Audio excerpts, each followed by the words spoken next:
नमस्कार, जय हिंद, वंदे मातरम। साथियों, स्वागत है आप सभी साथियों का स्मार्ट जीके पर। इस वीडियो में देखेंगे सामान्य विज्ञान के एनसीईआरटी वेस्ट 40 इंपोर्टेंट क्वेश्चन को। बहुत ही इंपोर्टेंट क्वेश्चन है, तो अंत तक देखिएगा, एक भी क्वेश्चन को स्किप नहीं करना है। सभी साथी वीडियो को लाइक कर दीजिए, अपने सभी दोस्तों के साथ शेयर कर दीजिएगा। साथियों, ये जो क्वेश्चन है आपके सभी प्रकार के एग्जाम के लिए इंपॉर्टेंट है, तो जरूर देखिएगा। देखिए, पहला क्वेश्चन आपकी स्क्रीन पर, भोजन में उपस्थित वसा को किसमें मापा जाता है?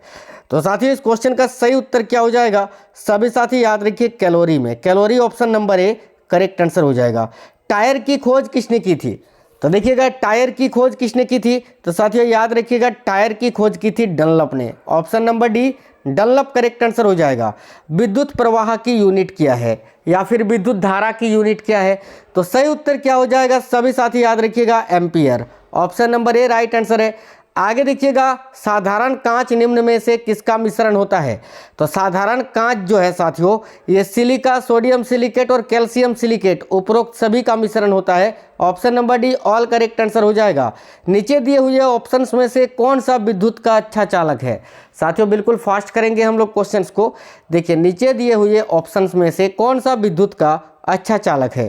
तो राइट आंसर हो जाएगा graphite. Option number B correct हो गया। जांग में पाई जाने वाली हड्डी को क्या कहते हैं? जांग में पाई जाने वाली हड्डी को, तो याद रखिएगा साथियों, option number A correct answer हो जाएगा, फीमर। ये हमारे शरीर की सबसे लंबी हड्डी भी है। इसको हिंदी में उरु अस्थि बोलते हैं, और ये हमारे जांग में पाया जाता है।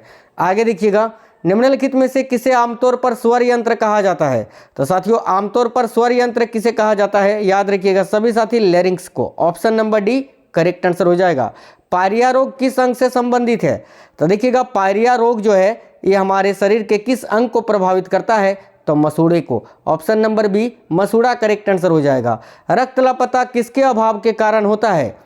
तो साथियों, रक्त लापता जो है ये किसके अभाव के कारण होता है? जरूर याद रखिएगा, विटामिन ए के अभाव के कारण। ऑप्शन नंबर डी करेक्ट हो गया। अच्छा, पौधों का कौन सा भाग वायुमंडल से कार्बन डाइऑक्साइड ग्रहण करता है? देखिए, पौधों का कौन सा भाग है जो वायुमंडल से कार्बन डाइऑक्साइड को ग्रहण करता है? तो याद रखिएगा, लीफ यानी पत्तियां। ऑप्शन नंबर सी सही उत्तर हो जाएगा। साथियों, एड्स रोग के, देखिए एड्स रोग शरीर के किस भाग को प्रभावित करता है?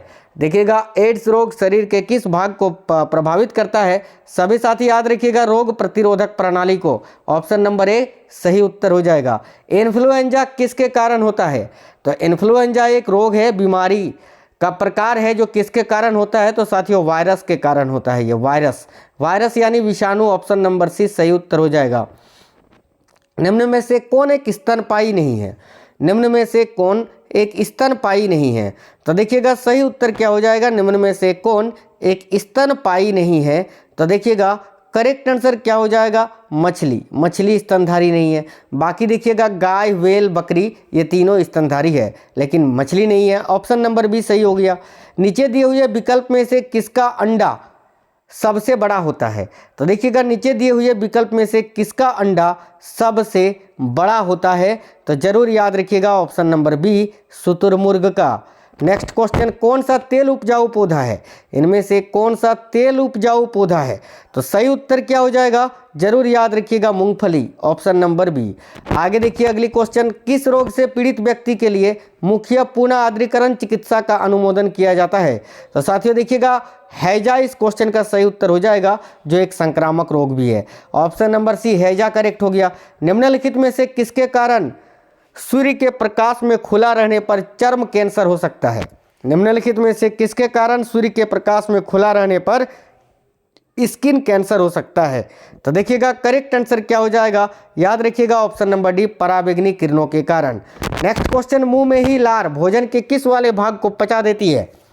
तो देखिएगा, मुंह में ही लार, हमारे मुंह में जो लार होता है, जिसमें टाइलिन एंजाइम पाया जाता है या एमिलेज, ठीक है, तो मुंह में ही लार जो है भोजन के किस वाले भाग को पचा देता है? तो ऑप्शन नंबर सी स्टार्च वाले भाग को। नेक्स्ट क्वेश्चन देखिएगा आगे, रक्त के पीएच घातक की खोज निम्न में से किस जानवर के संदर्भ के आधार पर हुई थी? तो साथियों याद रखिएगा, बंदर के। ऑप्शन नंबर सी बंदर। वर्णधाता से पीड़ित व्यक्ति को लाल रंग कैसा दिखाई देता है? तो साथियों, जिसको कलर ब्लाइंडनेस होता है यानी वर्णधाता की बीमारी, उसको लाल रंग हरा दिखाई देता है। Option number C. हमारे वायुमंडल में कार्बन डाइऑक्साइड की मात्रा लगभग कितनी प्रतिशत है? तो सही उत्तर हो जाएगा साथियों 0.03%, ऑप्शन नंबर बी। साधारणतः वायु में कौन सी प्रदूषित वायु पाई जाती है? देखिए साधारणतः वायु में कौन सी प्रदूषित वायु पाई जाती है? याद रखिएगा साथियों सीसा। बोर्ड टेस्ट किसके परीक्षण के लिए उपयोग किया जाता है? तो साथियों बोर्ड का फुल फॉर्म होता है बायोकेमिकल ऑक्सीजन डिमांड, ठीक है, इसका फुल फॉर्म होता है। तो बोर्ड टेस्ट किसके परीक्षण के लिए उपयोग किया जाता है? Biochemical oxygen demand. तो याद रखिएगा सभी साथी जल प्रदूषण के लिए, ऑप्शन नंबर बी जल प्रदूषण सही उत्तर हो जाएगा। सबसे अधिक हाइड्रोकार्बन प्रदूषक कौन सा है? तो सबसे अधिक हाइड्रोकार्बन प्रदूषक है मीथेन। याद रखिएगा मिथेन करेक्ट आंसर हो जाएगा साथियों CH4। सभी लोग याद रखिएगा मिथेन यहाँ करेक्ट आंसर हो जाएगा, ऑप्शन नंबर ए। वारणादाता व्यक्ति जो है उससे रिलेटेड कौन सा कथन सही है? तो देखिए वारणादाता व्यक्ति जो होते हैं उसको लाल और हरा रंग सही रूप से दिखाई नहीं देता है। इसका मतलब ऑप्शन के अकॉर्डिंग क्या बैठेगा कि कुछ रंगों के बीच भेद नहीं कर पाता है, ऑप्शन नंबर सी सही उत्तर हो जाएगा। पराबैंगनी किरणों में ऊर्जा किसकी अपेक्षा अधिक होती है? तो जरूर याद रखिएगा पराबैंगनी किरणों में ऊर्जा जो है साथियों अंतरिक्ष किरणों की अपेक्षा अधिक होती है, ऑप्शन नंबर डी। शुद्ध जल विद्युत का कुचालक है क्योंकि यह क्या होता है? देखिएगा शुद्ध जल जो है विद्युत का कुचालक है क्योंकि यह क्या होता है? तो याद रखिएगा स्वल्प आयनित होता है, ऑप्शन नंबर ए। आगे देखिए ग्रीष्म की अधिक उष्मा सह सकने वाला जानवर कौन सा है? तो साथियों ग्रीष्म की अधिक उष्मा सह सकने वाला जानवर कौन सा है? याद रखिएगा गधा, ऑप्शन नंबर डी। निम्नलिखित में से कौन सा एक न्यूक्लियन नहीं है? तो इनमें से कौन सा एक न्यूक्लियन नहीं है? तो याद रखिएगा पॉजिट्रॉन, ये परमाणु के नाभिक में मौजूद नहीं होता है। बाकी प्रोटॉन, न्यूट्रॉन और इलेक्ट्रॉन ये तीनों होता है। आगे देखिएगा निम्नलिखित में से मीठी शर्करा कौन सी है? तो इनमें से मीठी शर्करा कौन सी है? याद रखिएगा सुक्रोज, ऑप्शन नंबर ए सही उत्तर हो जाएगा सुक्रोज। आगे देखिएगा इच्छू शर्करा के किण्वन से निर्मित सिरके में क्या होता है? बड़ा इंपॉर्टेंट क्वेश्चन है ये। इच्छू शर्करा के किण्वन से निर्मित सिरके में क्या होता है? याद रखिए सभी साथी lactic acid, option number B correct हो गया। बाईसाइकिल के पहिए में प्रयुक्त आरे बढ़ाती हैं उसका क्या?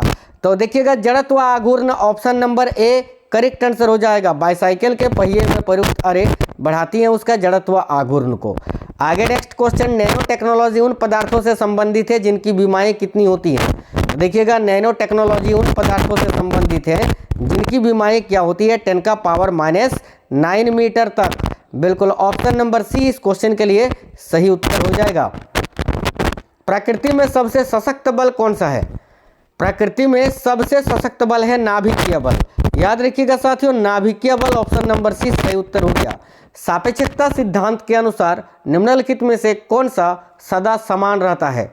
देखिए सापेक्षता सिद्धांत के अनुसार निम्नलिखित में से कौन सा एक सदा समान रहता है? तो जरूर याद रखिएगा प्रकाश का वेग, ऑप्शन नंबर डी। देखिएगा किसी उपग्रह में किसी अंतरिक्ष यात्री द्वारा गिराया गया चम्मच क्या होगा? तो जब किसी उपग्रह में कोई भी अंतरिक्ष यात्री किसी चम्मच को गिराएगा तो वो अंतरिक्ष में ही रहेगा, वापस पृथ्वी पर तो आएगा नहीं। इसका मतलब ये होगा कि वह उपग्रह की गति का अनुसरण करता रहेगा, ऑप्शन नंबर सी सही हो जाएगा। बोलोमीटर का प्रयोग किसे मापने के लिए किया जाता है? तो साथियों बोलोमीटर का प्रयोग जो है वो से किससे क्या मापा जाता है? तो देखिएगा बोलोमीटर से बिल्कुल सभी साथी याद रखिएगा तापमान, ऑप्शन नंबर बी इस क्वेश्चन का करेक्ट आंसर हो जाएगा। सभी लोग जरूर याद रखिएगा साथियों, ठीक है। आगे देखेंगे अगली क्वेश्चन, हमारे घरेलू विद्युत परिपथ में फ्यूज पिघल जाता है जब भारी वृद्धि होती है किसमें? तो हमारे घरेलू विद्युत परिपथ में फ्यूज पिघल जाता है जब भारी वृद्धि होती है किसमें? तो धारा में, option number B correct answer हो जाएगा। आगे देखिए निम्नलिखित में से कौन सा पदार्थ अत्यंत प्लास्टिक है? बहुत ही इंपॉर्टेंट क्वेश्चन है, देखिएगा सही उत्तर हो जाएगा साथियों मृतिका, option number D. Next question देखिएगा, प्रकाश विद्युत सेल बदलता है किस ऊर्जा को किस ऊर्जा में?